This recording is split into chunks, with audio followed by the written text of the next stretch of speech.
वालेकुम viewers, welcome back to grooming tricks.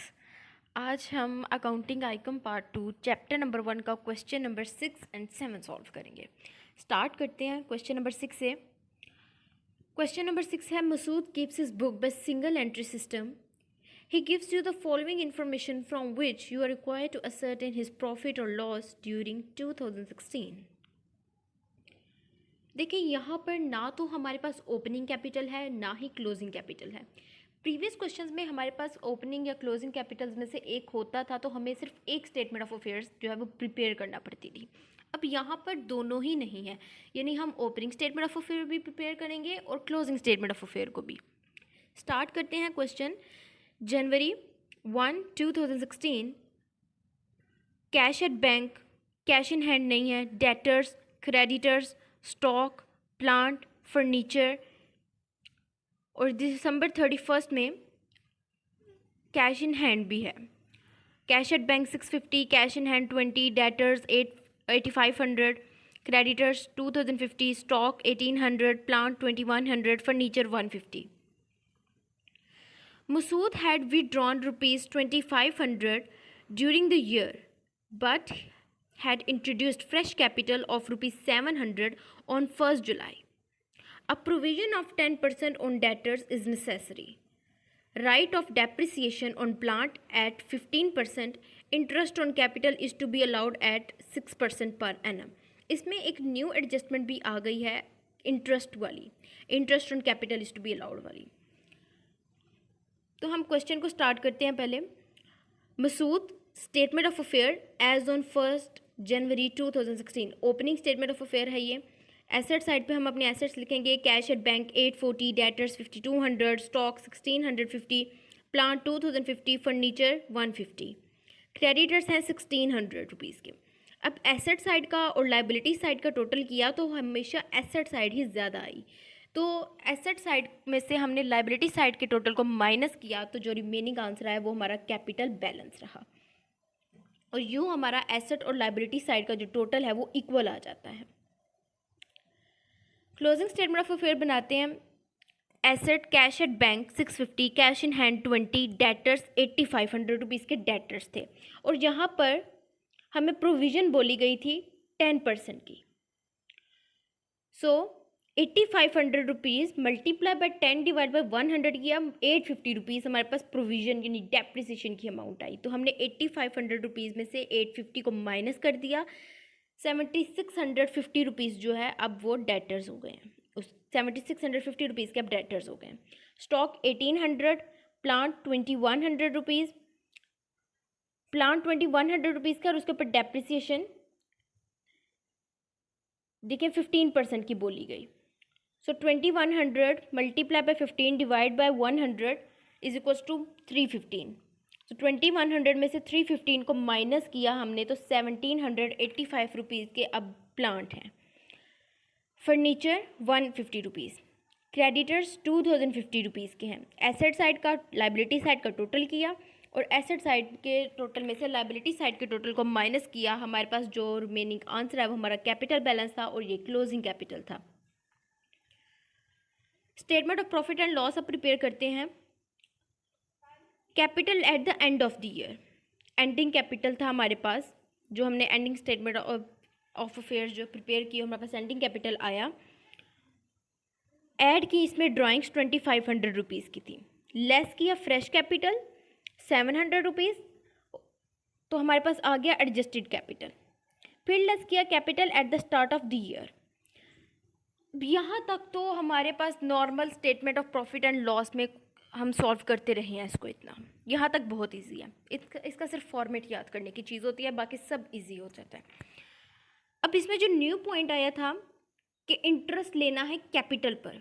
देखिए जब इंटरेस्ट की बात होगी कैपिटल पर लेने की तो वो आपने सॉल्व करना है statement of profit and loss में। अब यहाँ पर हमारे पास एक जो आंसर आया ये प्रॉफिट बिफोर इंटरेस्ट है, क्योंकि ये पॉजिटिव आंसर है, प्रॉफिट हुआ था उसको। अब इस पर अभी हमने इंटरेस्ट नहीं निकाला। इंटरेस्ट किस तरह से लेना है, हमने ओपनिंग कैपिटल पे और फ्रेश कैपिटल पे, इन दो चीज़ों को सॉल्व करते हैं, इनकी अमाउंट्स को सॉल्व करते हैं तो हमारे पास जो होता है वो इंटरेस्ट फिर निकलता है। करना किस तरह से है, ओपनिंग कैपिटल देखिए हमारे पास ओपनिंग कैपिटल था ₹8290 का मल्टीप्लाई बाय 6% पर एनम का बताया गया था कि उसके ऊपर हमने 6% पर एनम जो है वो इंटरेस्ट लेना है। ये देखें, सो हमने ₹8290 को मल्टीप्लाई बाय 6 किया, डिवाइड बाय 100, हमारे पास पॉइंट में आंसर आ गया 497.4। अब फ्रेश कैपिटल की बात आ गई। फ्रेश कैपिटल था ₹700 का। ये देखें, ₹700 का फ्रेश कैपिटल था। अब फ्रेश कैपिटल को भी हमने पहले मल्टीप्लाई बाय 6 डिवाइड बाय 100 किया, क्योंकि हमारे पास जो कैपिटल्स हैं उसमें हमें 6% ही बोला गया कि इंटरेस्ट निकालना है। सो 700 मल्टीप्लाई बाय 6 डिवाइड बाय 100 किया इक्वल्स टू ₹42 आ गए। अब फ्रेश कैपिटल क्योंकि ड्यूरिंग द ईयर इंट्रोड्यूस करवाया जाता है, तो हम देखिए ओपनिंग कैपिटल था ना वो पूरा साल यूज़ हुआ, लेकिन जो फ्रेश कैपिटल है वो ड्यूरिंग द ईयर इंट्रोड्यूस करवाया, यानी हमें देखना है कि वो हमने यूटिलाइज कितने मंथ्स किया, फिर उस हिसाब से उसके ऊपर भी इंटरेस्ट निकालेंगे। वापस चलते हैं क्वेश्चन में। ये देखें, had introduced fresh capital of ₹700 on 1 जुलाई। 1 जुलाई यानी वो जुलाई का पूरा मंथ भी यूटिलाइज हुआ है, तो हम जुलाई से काउंट करना स्टार्ट करेंगे। जुलाई, अगस्त, सितंबर, अक्टूबर, नवंबर एंड दिसंबर, 6 मंथ्स ही यूज़ हुआ है फ्रेश कैपिटल। तो हम 42 को again multiply by 6 divide by 12 करेंगे। अब क्योंकि वो एक साल में हमने अब देखना है एक साल में वो कितने माह यूज़ हुआ है, तो एक साल में 12 माह होते हैं टोटल, उसमें बस 6 माह यूज़ हुआ है। सो 42 मल्टीप्लाई बाय 6 डिवाइड बाय 12 किया इज इक्वल्स टू 21.0। अब देखिए ओपनिंग कैपिटल और फ्रेश कैपिटल के जो आंसर्स आए जैसे 49.7.5। अब देखें जो ओपनिंग कैपिटल और फ्रेश कैपिटल के जो आंसर्स आए जिसके 497.4 एंड 21.0, इनको करना है plus.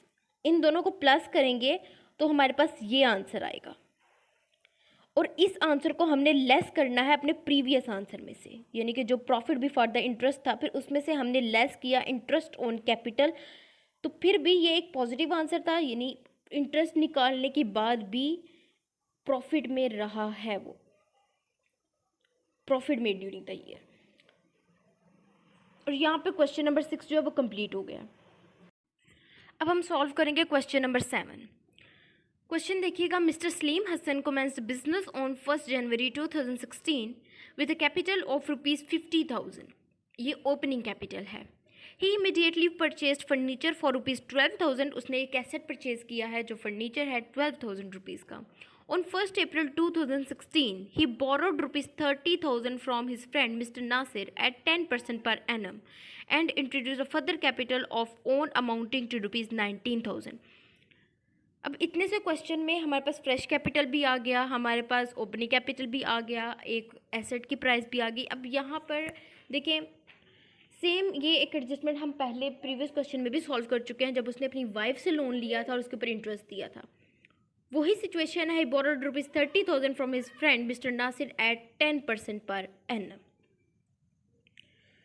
He had withdrawn ₹1,800 at the end of each month for family expenses, यानी 1,800 को हम यहाँ पे मल्टीप्लाई बाय 12 करेंगे। On 31 December 2016 his position was as follows. Opening capital था, क्लोजिंग नहीं था। क्लोजिंग के लिए हमें इन्फॉर्मेशन दे दी, सो हमें closing statement of affair prepare करनी होगी।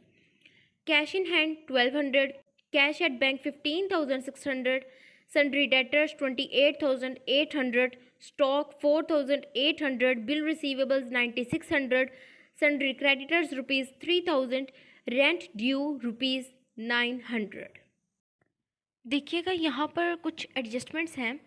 ascertain the profit or loss made by him after considering the following adjustments. Number 1, depreciate furniture at 10% per annum. Number 2, charge interest on capital at 10%. Number 3, interest is unpaid on Mr. Nasir loan. Number 4, write off ₹2,800 from debtors. सो हम पहले closing statement of affair prepare करेंगे क्योंकि हमारे पास closing capital नहीं था। Asset side पर आ जाए ₹12,000 का हमारा फर्नीचर था जिसकी डेप्रिसिएशन 10% पर एनम की बताई गई थी। ये देखें, so 12,000 multiply by 10 divide by 100 is equals to ₹1,200। ₹12,000 में से 1,200 को माइनस किया, हमारे पास फर्नीचर की अब वैल्यू ₹10,800 आ गई। Cash in hand, cash at bank, debtors थे 28,800 रुपीज़ के, और उन्होंने खुद ही परसेंटेज में नहीं बताया, खुद ही बता दिया कि उसमें से कितने आप राइट ऑफ कर दें, डेप्रिसिएट कर दें। सो हमने 28,800 में से 2800 रुपीज़ को माइनस किया, 2600 रुपीज़ अब डेटर्स की वैल्यू है। स्टॉक, बिल रिसीवेबल्स, ये सब हमारे एसेट्स थे, एसेट साइड पे लिखे। अब लाइबिलिटी साइड देखिएगा, loan from Nasir 30,000 rupees, interest payable. यहाँ पर देखिए 30,000 रुपीज़ का लोन लिया था हमने और 10% पर एनम उसके ऊपर इंटरेस्ट देना था। सो 30,000 मल्टीप्लाई बाय 10 डिवाइड बाय 100 किया, हमारे पास 3,000 रुपीज़ आया। अब ये 3,000 रुपीज़ जो है ये 9 मंथ यूटिलाइज हुआ है। 1 अप्रैल को लोन लिया था, 9 मंथ्स हुए। सो 3,000 मल्टीप्लाई बाय 9 डिवाइड बाय 12 किया इज इक्वल्स टू 2,250 रुपीज़। ये इंटरेस्ट की अमाउंट है जो पेएबल है अभी। क्रेडिटर्स 3,000 रुपीज़ के हैं, रेंट 900 रुपीज़। एसेट साइड का टोटल किया, लाइबिलिटी साइड का टोटल किया। एसेट साइड ज़्यादा थी, सो हमने लाइबिलिटी साइड को एसेट साइड के टोटल में से माइनस किया। रिमेनिंग जो हमारे पास बैलेंस आया वो capital balance, closing capital balance था, और हमारी एसेट और कैपिटल साइड जो है वो इक्वल आ गई। अब हम easily statement of profit and loss prepare कर सकते हैं। देखिएगा, capital at the end of the year add की इन ड्राइंग्स, 1800 की ड्राइंग्स थी पर मंथ। सो हमने उसको 12 मल्टीप्लाई बाय 12 किया, लेस किया फ्रेश कैपिटल, तो हमारे पास आ गया एडजस्टेड कैपिटल। फिर लेस किया capital at the start of the year जो कि 50,000 रुपीज़ था, तो हमारे पास एक अमाउंट जो आई, एक प्रॉफिट जो आया, ये प्रॉफिट बिफोर इंटरेस्ट था। अब इस क्वेश्चन में भी हमें कैपिटल के ऊपर इंटरेस्ट लेना है, जैसे कि हमने क्वेश्चन नंबर 6 में लिया था। सेम वैसे ही करेंगे। ओपनिंग कैपिटल जो है 50,000 रुपीज़ है, इसको मल्टीप्लाई बाय 10 किया, divide by 100 is equal to 5,000 rupees आ गए। फ्रेश कैपिटल 19,000 रुपीज़ है, देखें इसको मल्टीप्लाई बाय 10 डिवाइड बाय 100 किया, 1,900 रुपीज़ आ गया। अब फ्रेश कैपिटल उसने इंट्रोड्यूस कब करवाया? 1 अप्रैल को। सो उसने देखें आप, सो फ्रेश कैपिटल देखिए उसने इंट्रोड्यूस करवाया 1 अप्रैल को, 9 मंथ्स जो है वो यूटिलाइज हुआ। सो 1900 मल्टीप्लाई बाय 9 डिवाइड बाय 12 किया, तो हमारे पास जो आंसर आया 1,425 रुपीज़, इसको हम ओपनिंग कैपिटल वाले आंसर में प्लस करेंगे and we got the answer of 6,425 rupees, जिसको हमने लेस करना है प्रीवियस आंसर में से जो कि प्रॉफिट बिफोर द इंटरेस्ट था। तो हमारे पास फिर भी पॉजिटिव आंसर आया, यानी he made profit during the year. और यूँ हमारा आज क्वेश्चन नंबर 7 भी कंप्लीट हो गया। आई होप आपको इन दोनों क्वेश्चंस की समझ आई होगी अच्छे से, और एक न्यू पॉइंट जो आज हमने सीखा कैपिटल पर इंटरेस्ट लेने का, उसकी भी अच्छे से समझ आ गई होगी। Please do subscribe my channel and like my video. अल्लाह हाफिज़।